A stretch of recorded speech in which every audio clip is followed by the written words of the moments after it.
मातृभाषा दिवस उपलक्षे सुंदर सरल और संक्षिप्त ओडिया भाषण उच्च हेबा पई कर जेबे आशा उच्च कर आगे निज मातृभाषा सम्माननीय सभापति महोदय ज्ञान गुण गरिया तथा नीति आदर्श रे गढ़ा मोर पूज्य गुरुजी और गुरुमा वृंद उपस्थित अतिथि वृंद और मोर छोट बड़ भाई और भौणी माने तथा सहपाठी और सहपाठी गण आज पवित्र अंतर्जातीय मातृभाषा दिवस रे मातृभाषा ओडिया रो गौरव गान करिबा पई सुजोग मिलिथिबारु मु निजको गौरवान्वित मन करूछि।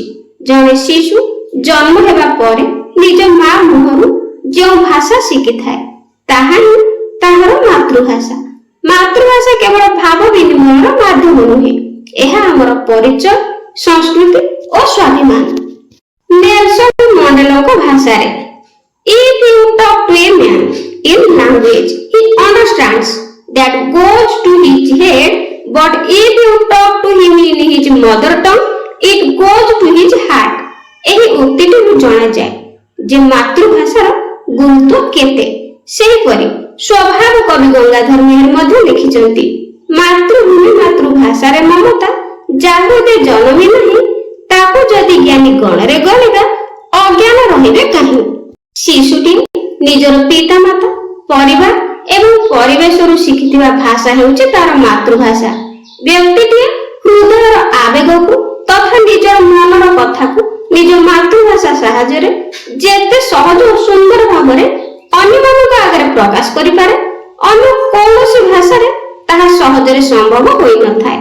मातृभाषार उन्नति होई परिले जाय गोटे जातिर उन्नति होई थाए। एही दिवसटी पालन करिबा पछरे बड़ बलिदान इतिहास रहिछि। 1952 मसिया फेब्रुआरी 21 तारिख रे बंगला भाषा को निजर अधिकार देबा पई ढाका ठारे अनेक छात्र शहीद होइथिले। सेमानक त्याग को सम्मान जणाई यूनेस्को 1969 मसिया रे एही दिन को अंतर्जातीय मातृभाषा दिवस भावे घोषणा करथिले। तेणु 2000 मसिया परठारु प्रति वर्ष फेब्रुआरी 21 तारिख को अंतर्जातीय मातृभाषा दिवस भाବରେ पालन करा जाउछि। मातृभाषा दिवस पालन करिवार मुख्य उद्देश्य हेउछि निज मातृभाषा को सम्मान देबा एवं अधिक शक्तिशाली करिबा। जेउ देश बा राज्य मातृभाषा जेते अधिक शक्तिशाली से राज्य बा देश सेते अधिक उन्नत समृद्ध और शक्तिशाली। आम मातृभाषा ओडिया एक अति प्राचीन एवं समृद्ध भाषा। यह भारतर अन्यतम शास्त्रीय भाषार मान्यता पाइछि। शारदा दास जगन्नाथ दास को ठारू आरंभ करी आधुनिक जुगर राधानाथ राय फकीरमोहन सेनापति एवं गोपबंधु दास को पर्यंत अनेक महापुरुष एही भाषा को समृद्ध करिसंती। तेणु आजिर पाश्चात्य और आधुनिकता प्रभाव रे निज भाषा को भूलिबा उचित नुहे। अन्य भाषा शिखिबार कोनोसी असुविधा नहीं किंतु निज मातृभाषा को अवहेला करिबा अनुचित। तेणु आमे समस्ते आमर दैनंदिन कथाबार्ता रे ओडिया भाषार सठिक व्यवहार करिबा निज भाषा प्रति गर्व अनुभव करिबा। आसंतु आमे समस्ते शपथ नेबा जे आमे आम मातृभाषार सुरक्षा और प्रचार पई सदा सर्वदा चेष्टा करिबा।